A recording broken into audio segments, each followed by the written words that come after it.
So it was just a regular day. I was going to work. Paul was walking Fern, our English setter.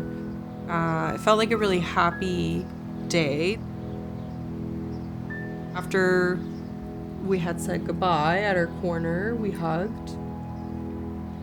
And we didn't know that that would be the last time that we were together with Fern.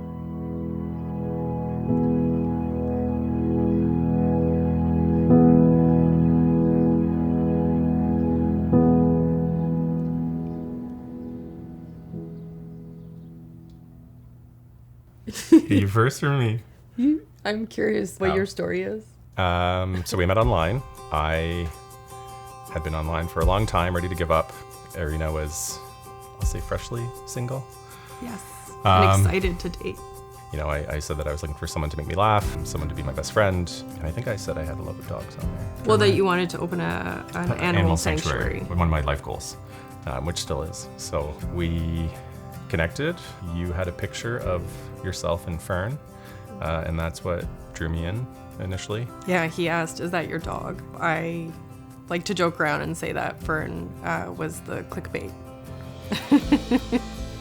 Which she was. So. Yeah.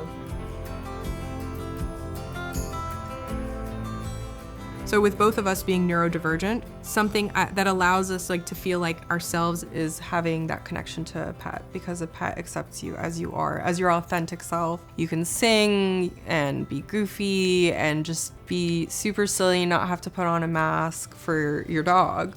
Whereas in other aspects of life, that's not necessarily true. So yeah, she was our glue. We kept saying that, yeah. English setters are very human-like. They have the sweetest eyes. I would call Fern my brownie, my monkey, all kinds of fun names. You'd wake up sometimes and she'd be just like on the floor, completely upside down, legs in the air. Yeah, and also loves to give hugs. This breed loves to hug. She would steal my pillow in the middle of the night and wouldn't move. So just kind of like shove her and just hug her and sleep with her.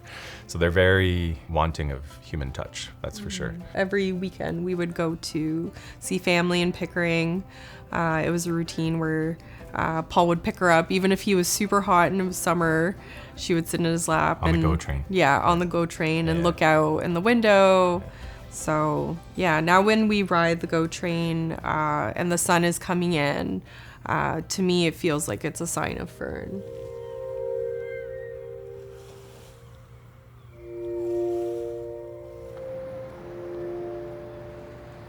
It was just a regular day, and I was heading to a work meeting that I had set up in the area. After we had said goodbye at our corner, Paul went on to keep going on the walk that we would normally go on, and Paul ended up turning the corner, let her play with a dog in the neighborhood, and then Paul found himself on his own, and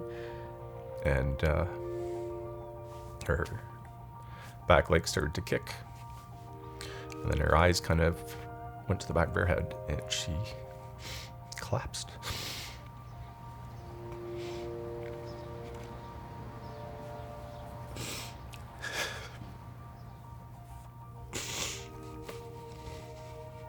And then a wonderful stranger walked by and asked if I needed help, which I obviously did.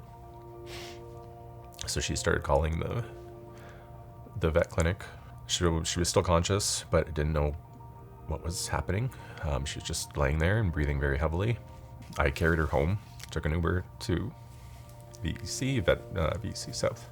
Then we just waited for a few hours, and essentially what they said was that she was having a pericardial effusion. So her sac was filling with fluid. They did a heart tap, which helped, but it only helped until Friday night or Saturday morning. We got woken up at 3 a.m. with a call. They did another heart tap, and she only made it until Saturday afternoon. So they said it was likely a very, very small tumor in her heart that just burst and wouldn't stop bleeding. It was such a great morning, and she was romping around, and we were doing everything we normally do. It just was so unexpected, and it was such a beautiful goodbye that we didn't know was a goodbye. We didn't know that we would be at that corner for the last time together, hugging as a family. It was hard. I think we both realized when Fern died that we didn't know how to grieve.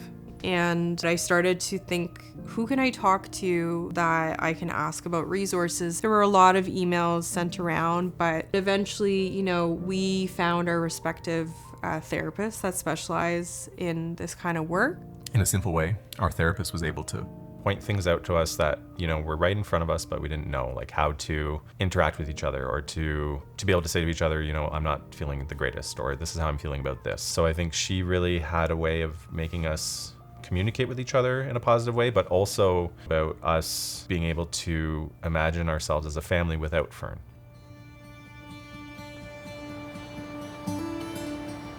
My grandfather used to grow sunflowers. So he's Estonian, I'm half Estonian.